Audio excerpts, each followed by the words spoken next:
Today we're going to be talking about genres of literature in Miss Morgenstern's English 9 Freshman English class. Before we get started, there are a few things that you should be doing while you listen to this lecture. The first is that you should be taking notes. In our Google Classroom, you can find an assignment sheet with guided reading notes. When you pull up the PDF, just as I have done, you'll find some directions that will help you complete the notes while you listen to the lecture. You can pause or rewatch the video at any time.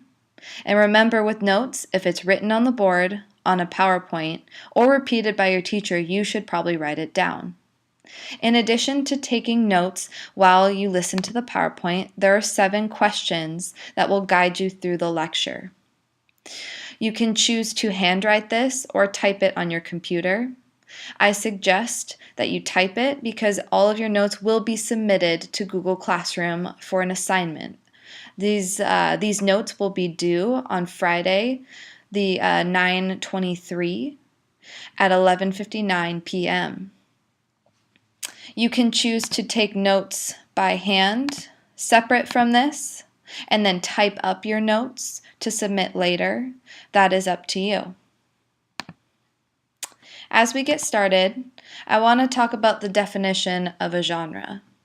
Now, when we talk about genres in literature, they're a little different than, say, genres of music. Genres of literature is a category of literary compositions determined by literary technique, setting, tone, content, or length. These 5 components make up a literary genre. There are several categories of genres within literature.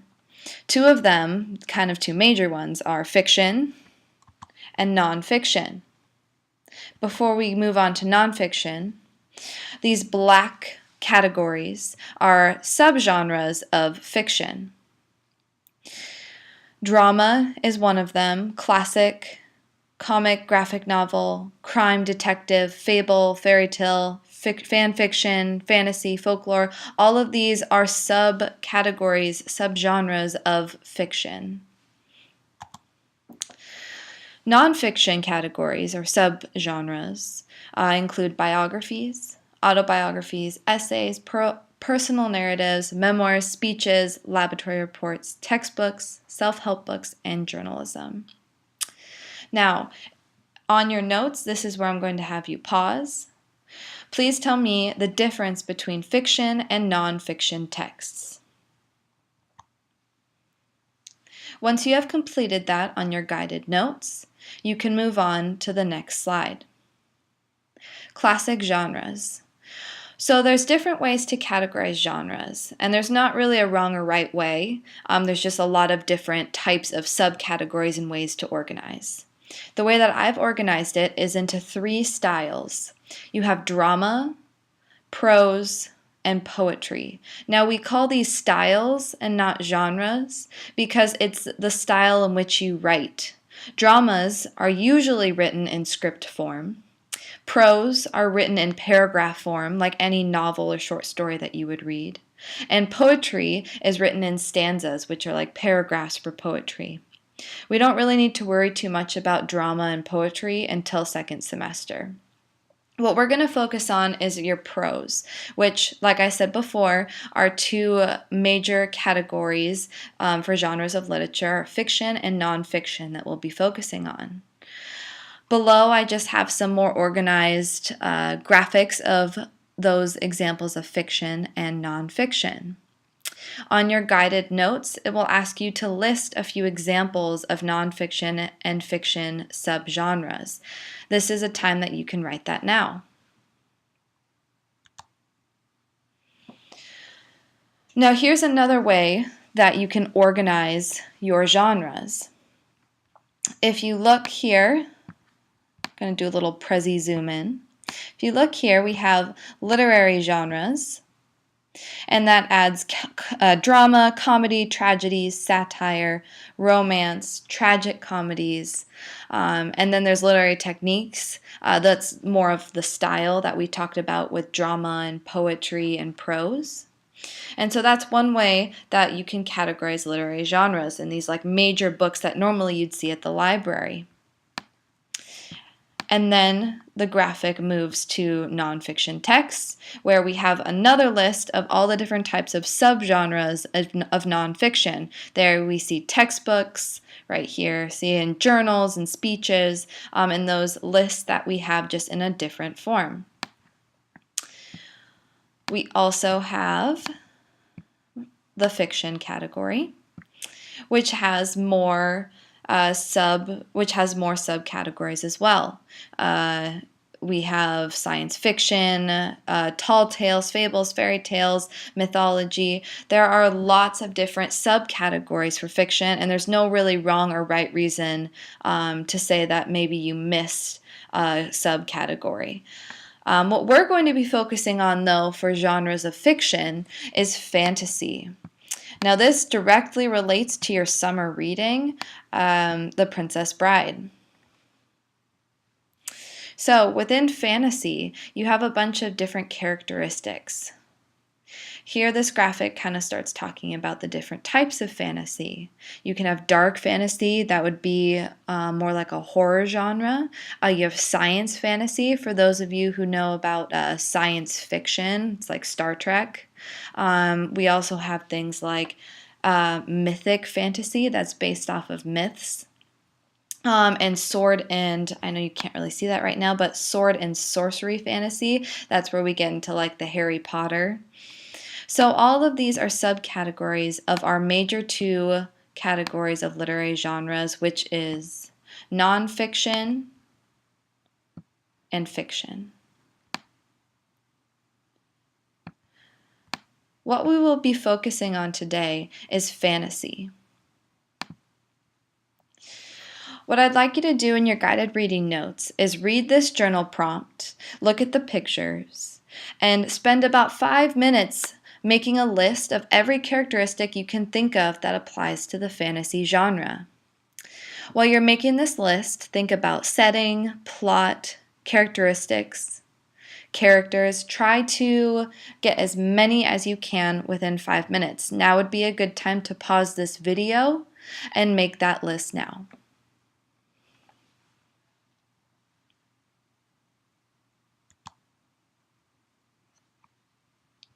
Moving right along.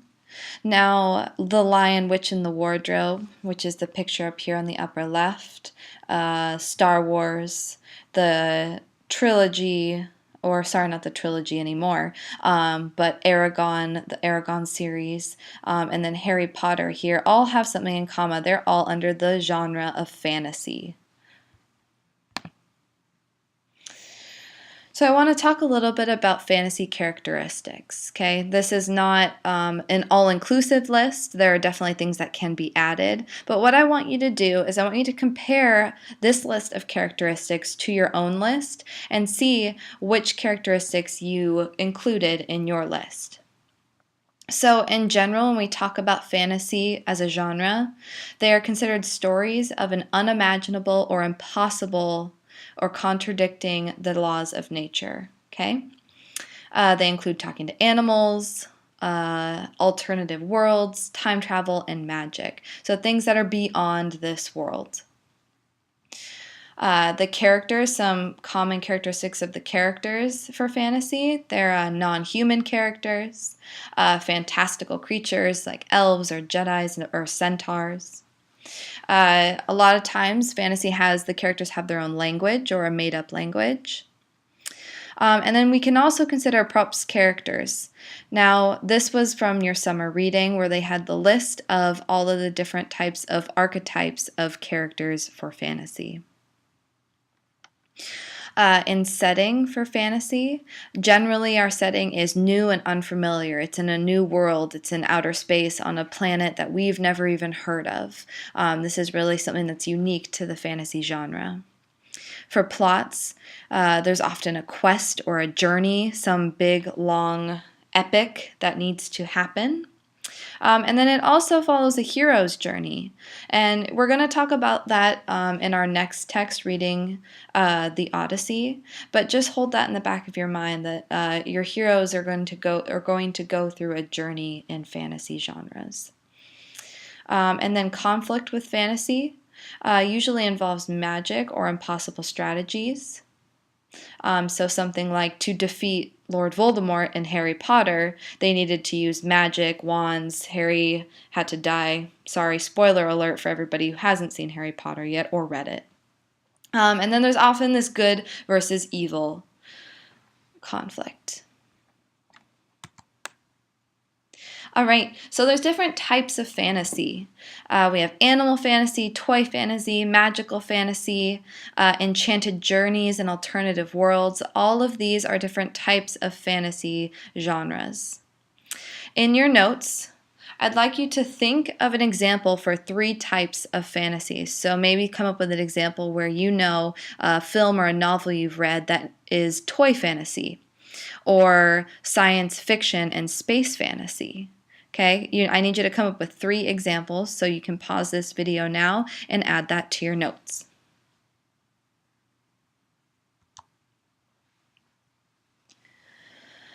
Fantasy characters. So this should look familiar from your summer assignment. We have archetypes of a fairy tale character: the villain, the donor, the helper, the prince or princess, the dispatcher, the hero, and the false hero. For the Princess Bride, you categorize each character into these archetypes.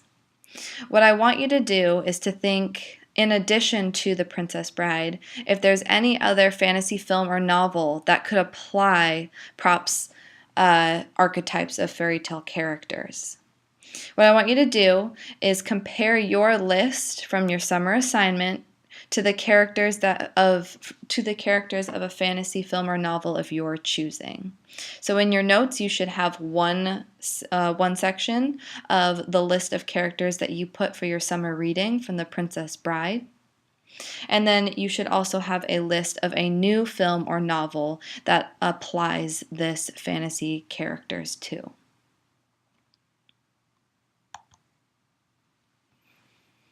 The next step for your online schooling, which is your last assignment for online schooling, will be an online discussion. You don't need to worry about this right now, but tomorrow you will be receiving an assignment on our Google Classroom to complete over the weekend. The discussion will directly connect to the lecture. You can visit this PowerPoint anytime, and I would highly suggest you have your notes out during the discussion. There will be instructions to follow, so don't worry. Finish up your notes. Please turn those in by this Friday at 11:59 p.m. Thank you. Have a great day.